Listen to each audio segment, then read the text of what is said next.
కళ్ళు తెరిచిన శ్రీతేజ్ కొద్దిగా స్పర్శ కూడా తెలుసుకుంటున్నట్లు వైద్యులు వెల్లడి.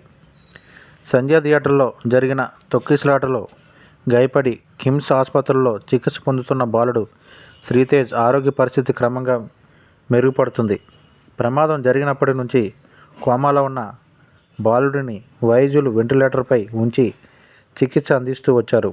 దీంతో అతను కాస్త కోలుకోవడంతో 2 రోజుల క్రితం వెంటిలేటర్ తొలగించారు. ప్రస్తుతం అతను సొంతంగానే శ్వాస తీసుకోవడంతో పాటు కళ్ళు తెరిచి చూస్తున్నాడని, కొద్దిగా స్పర్శ కూడా తెలుసుకోగలుగుతున్నాడని వైద్యులు తెలిపారు.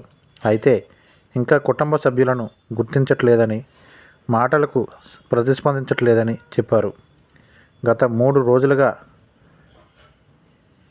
నాసోగ్యాస్ట్రిక్ ట్యూబ్ ద్వారా అందించే ఆహారాన్ని తీసుకుంటున్నట్లు వివరించారు.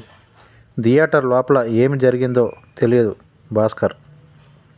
సంధ్య థియేటర్ లోపల ఏం జరిగిందో తనకు తెలియదని శ్రీతేజ్ తండ్రి భాస్కర్ మీడియాకు చెప్పారు. తాను కుమార్తెతో కలిసి థియేటర్ బయట నుంచి భార్యకు ఫోన్ చేయగా లోపల ఉన్నట్లు చెప్పిందని, ఆ కొద్దిసేపటికే తొక్కిసలాటలో మరణించినట్లు తెలిసిందన్నారు. ఇంతవరకు తాను ఆసుపత్రికి బిల్లులేవీ చెల్లించలేదని ఓ ప్రశ్నకు బదులిచ్చారు.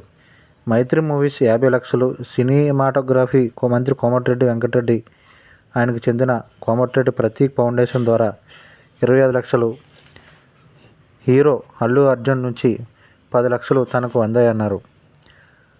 అల్లు అర్జున్ మేనేజర్ తదితరులు నిత్యం శ్రీతేజ్ ఆరోగ్యం గురించి తనను సంప్రదిస్తున్నారని చెప్పారు. అలాగే దర్శకుడు సుకుమార్ 2 సార్లు వచ్చి కలిశారని చెప్పారు. ఘటనగా జరిగిన 2వ రోజు అల్లు అర్జున్ అరెస్ట్ అవుతున్నాడని, సానుభూతితోనే నేను కేసు వాపసు తీసుకుంటానని చెప్పినట్టు తెలిపారు.